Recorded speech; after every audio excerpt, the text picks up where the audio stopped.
Hello बच्चों, कैसे हैं आप सब। उम्मीद है अच्छे होंगे। मैं आपका social science teacher Ali sir स्वागत करता हूं आपके अपने यूट्यूब चैनल बोर्ड शुरू में।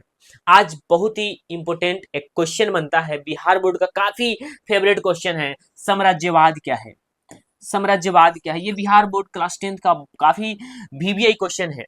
ये बोर्ड में कई बार पूछा है, हर एक कहीं ना कहीं ये काफी रिपीटेड क्वेश्चन है, काफी वीवीआई क्वेश्चन है। अगर आप मेरे इस लेक्चर को देख लेते हैं तो इससे संबंधित सारे डाउट खत्म हो जाने वाले हैं। इसीलिए अब बस 5 मिनट मुझे दीजिए और आपका ये 2 नंबर आपका, ये 2 नंबर आपका। याद रखना, हम कुछ बात बताते हैं आपको साम्राज्यवाद के बारे में। साम्राज्यवाद का एक और नाम होता है जिसको हम उपनिवेशवाद कहते हैं। साम्राज्यवाद का एक और नाम होता है उपनिवेशवाद। एक वक्त था जब इंग्लैंड इस दुनिया का सबसे सबसे शक्तिशाली देश के रूप में उभर रहा था और अलग अलग देशों में व्यापार करने के लिए जा रहा था और अपना देश भारत में भी व्यापार करने के लिए आया था। यह इंग्लैंड ऐसा एक देश था जो जिस देश में व्यापार करने जाता था उस देश को चाहता था अपना गुलाम बना लेना। अपना गुलाम बना लेना, चाहे वह पैसा के दम पर हो, चाहे वह बल से हो, चाहे वह छल से हो, किसी तरह से उस देश को गुलाम बना लेता था।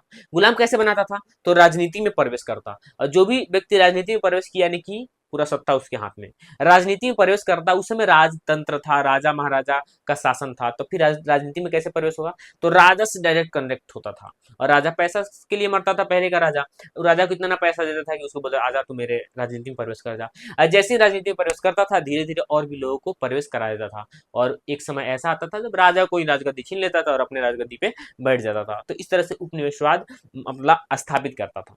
हम बताते हैं, इसकी थोड़ी सी लंबी कहानी हो जाएगी। हम बताते हैं सबसे पहला बात कि जब भी कोई शक्तिशाली देश अपने से कमजोर देश को अपना गुलाम बना लेता है। फिर से एक बार, जब कोई शक्तिशाली देश अपने से कमजोर देश को अपना गुलाम बना लेता है तो उस कमजोर देश पर शक्तिशाली देश का उपनिवेश कहलाता है। फिर से एक बात बोलते हैं, जब कोई शक्तिशाली देश अपने से कमजोर देश को जब कोई शक्तिशाली देश अपने से कमजोर देश को गुलाम बना लेता है तो उस शक्तिशाली देश का कमजोर देश पर उपनिवेश कहलाता है।